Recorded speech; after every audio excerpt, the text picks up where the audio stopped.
आज आम कंचा आंबरे दुई प्रकार ड्रिंक्स तैयारी करबा आउ से भी बिना चीनी रे।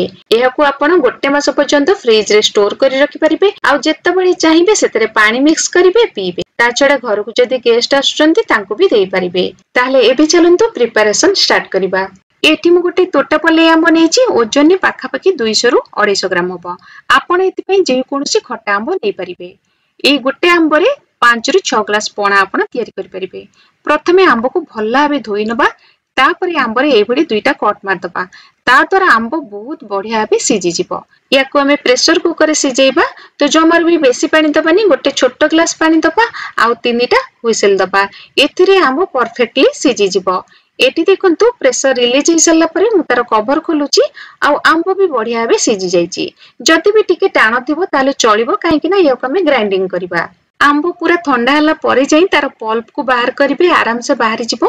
किंतु एठी आंब गरम अछि मु गरम अवस्था रे ही बाहर करूची तो मते टिके प्रॉब्लम होउची। किंतु आपण आंब पूरा ठंडा हला परे जाई तार पल्प को बाहर करिवे। गोटे चामच द्वारा टाकुआ आउ चोपर तार पल्प को एबडी भल्ला भाबे बाहर कर दबा।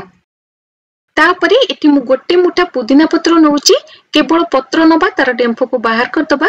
डेंफुरु सब पुदीना पत्र को बाछि के बाहर कर दबा। एथिरे ना बेसी पुदीना पत्र देबेनी आमको आंबर फ्लेवर दरकार। जदि अधिक पुदीना पत्र दउचंदी ताहले आंबर फ्लेवर को से डोमिनेट करिवो। तेणु गोटे किंबा दुई मुठा पुदीना पत्र एथिरे देई परिबे ताठू अधिक पुदीना पत्र देबेनी। तापरे सेतिरे गोटे इंच रो अदा दे दबा। अदार चोपा को भल्ला भाबे छडेई कि छोट छोट खंड करी काटी के सेतिरे देबे। एबे याको ग्राइंड करनबा। एथिरे जमरु भी पानी दबानी बिना पानी रे ही याको भल्ला भाबे ग्राइंड करनबा। एठी आपण छोट मसला बटा जार रे याको ग्राइंड करिवे एटा भल्ला भाबे ग्राइंड हबो। एठी देखंतु एटा भल्ला भाबे चिकन ही ग्राइंड हे जायछि। जदि भी सेतिरे आंबो आउ अदार छोट छोट खंड रहि जाय थाए ताहाले स्ट्रेनर रे ताकू छाणी देबे।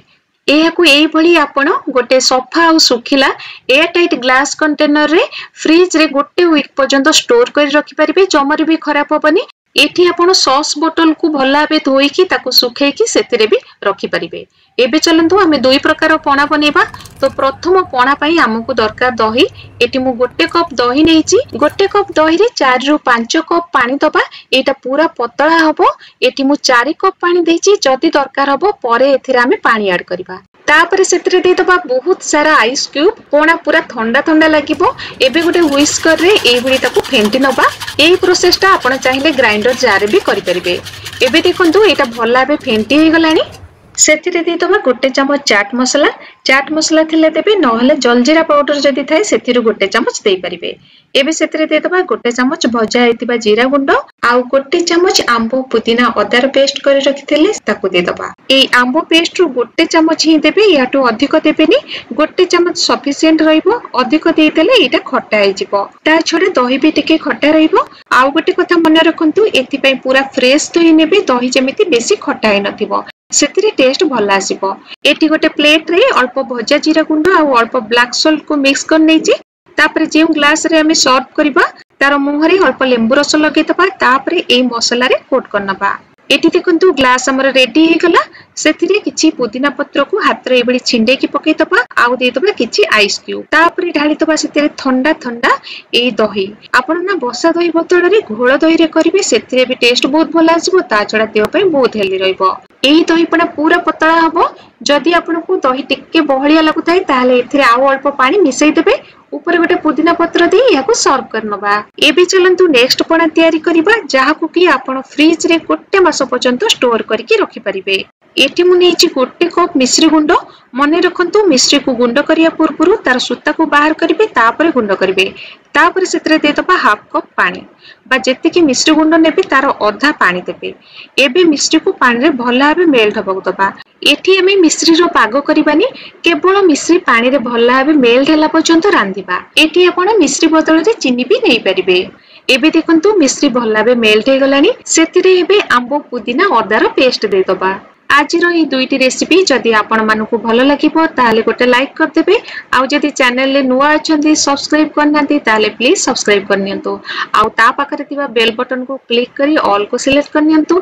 ता द्वारा मु अपलोड करथुबा सब वीडियो रो नोटिफिकेशन आपनकु मिलि जिवो। एठी देखंतु आंब पेस्ट को मिश्री पानी रे 4 रु 5 मिनिट रांधिला परे एई भली थिकनेस आसी जिवो।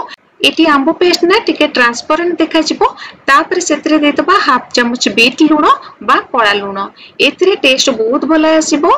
तापर सेतरे देतबा हाफ चमच रु टिके कम सादा लूण सेतरे देतबा गोटे चमच चाट मसला बा चाट मसला बदल रे देई परिबे आपण गोटे चमच जलजीरा तापर गोटे चमच भजा जीरा गुंड देकी ए सब को भला बे मिसई नबा। एबे देखंतु एथिरे सब मसला मिक्स हो सारला परे यार कलर टिके चेंज हो जाई आपण एबडी नेचुरल कलर रखि परिबे किछि भी प्रॉब्लम नाही टेस्ट बहुत बढ़िया लागिबो। किंतु एथिरे मु अल्प टिके फूड कलर मिसैबी ग्रीन कलर फूड कलर अल्प टिके सेतरे ऐड करिबा सेतिरे तार कलर बहुत बढ़िया देखा जिवो जेमिति कि लागिबो हां एटा कंचा आंबरे हेची। एबे सेतिरे देतबा गोटे पिंच ग्रीन फूड कलर एटा पूरा पूरी ऑप्शनल एमिति नुहे जे एटा देले यार टेस्ट बढ़ी जिवो आदौ भी नुहे एटा केवल लुक्स पाई कलर भला भाबे मिक्स हो गलानी। एबे गैस रो फ्लेम को बंद कर दबा आउ जमारो भी याकू बहलिया करबानी एटा ठंडा हो गला परे आउ टिके बहलिया हे जिवो। एबे याकू पूरा ठंडा कर नबा ठंडा हो गला परे गोटे सफा आउ सुखिला एयर टाइट ग्लास कंटेनर रे गोटे मास पर्यंत फ्रिज रे याकू रखि परिबे जेतेबेले चाहिबे संगे संगे पणा करी पी परिबे घर को गेस्ट आसिले अति सहज रे सेमानु को पणा करी दे परिबे। एबे चलंतु गोटे ग्लास पणा आमे सर्व कर नबा एटी मु गोटे ग्लास नेची ग्लास रो मुहरे लेंबू रस भला बे लगे दबा तापरे गोटे प्लेट रे नेची अल्प किछि चीनी आ अल्प किछि भजा जीरा गुंड ताको भला बे मिक्स कर नबा तापरे सेतिरे ग्लास को कोट कर नबा ग्लास मुहरे जो लेंबू रस लगेतिली सेतिरे ए चीनी जीरा गुंड ग्लास रे भला बे कोट हेकी लागि जिवो तापरे ग्लास रे दे दबा किछि आइस क्यूब आउ जो पेस्ट करके रखिथिले सेथिरो दे दबा 2 रु 3 बड़ चमच आपण केते बड़ ग्लास नउचंती ताकू देखिकी एटी पेस्ट आपण कम बेसी दे परिबे। एथिरे अल्प पानी देई ताकू भला बे आगे मिक्स करनबा तापरे ग्लास को पानी रे फुल करनबा। मने रखंतु पानी मिक्स कर साला परे पणा को टेस्ट करिवे जदी टेस्ट कम लागु थाए ताले पेस्ट रो आउ किछि देबे लूण कम लागुतिले किबा मसला कम लागुतिले आउ अल्प अल्प मसला आउ लूण ऐड करिवे तापरे सेतिरे दे दबा अल्प किछि लेंबू रस निहाती देबे एथिरे बहुत बढ़िया फ्रेशनेस आसीबो। लास्ट रे सेतिरे गोटे पुदीना पत्र देकी याको ठंडा ठंडा सर्व करिबा। आज पई रहिले पुन थरे देखाबा गोटे नवा वीडियो सो नमस्कार।